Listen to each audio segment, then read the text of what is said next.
دوستوں، قربانی کے دن جو لوگ کلیجی کھاتے ہیں وہ ذرا ساودھان ہو جائیں، سترک ہو جائیں اور حضور علیہ الصلوۃ والسلام کا یہ فرمان ضرور سن لیں۔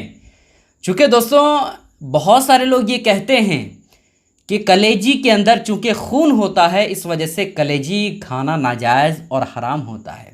کچھ لوگ یہ کہتے ہیں کہ حضور علیہ الصلوۃ والسلام نے کلیجی کبھی نہیں کھایا اور حضور علیہ الصلوۃ والسلام کلیجی کو ناپسند فرماتے تھے، اس لیے ہم لوگوں کو بھی کلیجی نہیں کھانا چاہیے، اور وہ بھی قربانی کے دن میں۔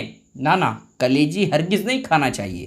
تو آخر ان باتوں کی حقیقت کیا ہے، آج میں آپ کے سامنے یہ تمام باتیں پیش کرنے والا ہوں۔ بس آپ سے گزارش ہے کہ ویڈیو کو آپ دھیان سے دیکھیے گا۔ دوستوں دیکھیں، جانور میں کچھ چیزیں ایسی ہوتی ہے جس کا کھانا ناجائز اور حرام ہوتا ہے۔ وہ چیزیں باعث چیزیں ہیں۔ اس بارے میں اعلیٰ حضرت امام احمد رضا خان فاضل بریلوی علیہ رحمت و رضوان نے باعث چیزوں کا ذکر فتاوی رضویہ جلد نمبر 20 صفحہ نمبر 240 پر کیا ہے۔ باعث چیزیں جانور میں ایسی ہے جس کا کھانا ناجائز ہے، حرام ہے، نہیں کھانا چاہیے، ٹھیک ہے۔ تو ان باعث چیزوں کو آپ دیکھیں، تھوڑا غور سے دیکھیے گا اور پڑھیے گا تو آپ کو پتہ چل جائے گا کہ ان باعث چیزوں میں کہیں بھی کلیجی کا ذکر نہیں ہے، کہیں پر بھی کلیجی کا شمار نہیں ہے، ٹھیک ہے۔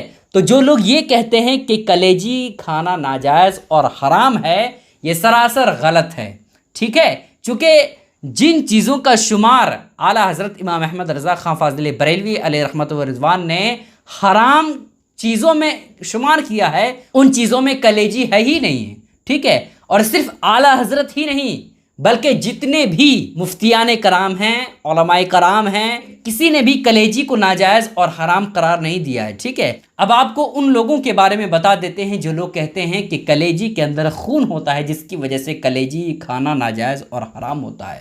دیکھیں دوستوں، واقعی میں کلیجی کے اندر خون ہوتا ہے، لیکن اس مقدار میں خون نہیں ہوتا ہے جس مقدار میں حرام قرار دیا جائے، ٹھیک ہے۔ خون یہ ایک ایسی چیز ہے جسے کھانا ناجائز اور حرام ہوتا ہے، لیکن کلیجی کے اندر بھی خون پایا جاتا ہے، چونکہ اگر اس کو نچوڑا جائے تو ایسی کیفیت میں اس کے اندر سے خون نکلے گا، ٹھیک ہے۔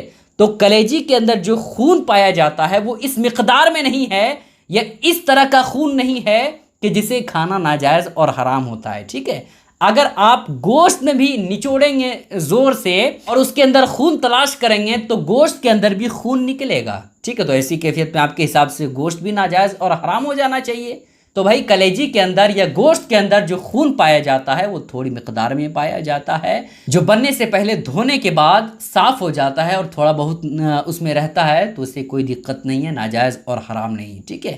اب جو لوگ یہ کہتے ہیں کہ حضور علیہ الصلوۃ والسلام کلیجی کو پسند نہیں فرماتے تھے، نہیں کھاتے تھے، ان کو میں بتا دینا چاہتا ہوں، حضور علیہ الصلوۃ والسلام کی حدیث مبارکہ ہے کہ حضور علیہ الصلوۃ والسلام عید الاضحیٰ کے دن، یعنی بقرہ عید کے دن، عید الاضحیٰ کی نماز پڑھنے کے لیے عیدگاہ تشریف لے گئے۔ جب نماز کی ادائیگی حضور علیہ الصلوۃ والسلام نے مکمل کر لی تو قربانی کے جانور کو حضور علیہ الصلوۃ والسلام نے ذبح کیا، اور حضور علیہ الصلوۃ والسلام نے حکم دیا کہ اس جانور کے اندر جو کلیجی ہے اس کلیجی کو نکال کر کے اسے بھون دیا جائے۔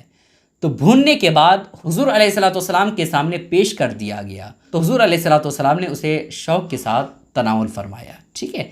تو اگر کلیجی کھانا ناجائز اور حرام ہوتا تو حضور علیہ الصلوۃ والسلام کھاتے ہی نہیں، لیکن حضور علیہ الصلوۃ والسلام نے حکم دیا کہ اسے پکاؤ، اور پکانے کے بعد حضور علیہ الصلوۃ والسلام نے خود تناول فرمایا اور دوسروں کو بھی حکم دیا کہ تم بھی کھاؤ، ٹھیک ہے۔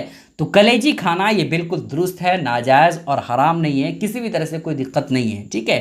ہاں یہ بات ہے کہ حضور علیہ الصلوۃ والسلام زیادہ کلیجی نہیں کھاتے تھے، اپنی زندگی میں کلیجی زیادہ نہیں کھائیں، تو زیادہ نہ کھانے کی بنا پر آپ یہ نہیں کہہ سکتے ہیں کہ کلیجی کھانا ہی ناجائز اور حرام ہے، ٹھیک ہے۔ تو آپ ان باتوں کا خیال رکھیے گا، کلیجی کھانا بالکل جائز ہے، کسی بھی طرح سے حرام یا ناجائز نہیں ہے۔ اگر حرام یا ناجائز یہ چیز ہوتی کھانا تو ایسی کیفیت میں حضور علیہ الصلوۃ والسلام منع فرما دیتے، لیکن حضور علیہ الصلوۃ والسلام نے خود تناول فرمایا اور دوسروں کو بھی حکم دیا کہ تم بھی کھاؤ، ٹھیک ہے۔ تو ان باتوں کا خیال ضرور رکھیے گا، اس کلپ کو زیادہ سے زیادہ شیئر کریں تاکہ ہر مسلمان کو یہ باتیں معلوم ہو جائے۔ السلام علیکم ورحمۃ اللہ وبرکاتہ۔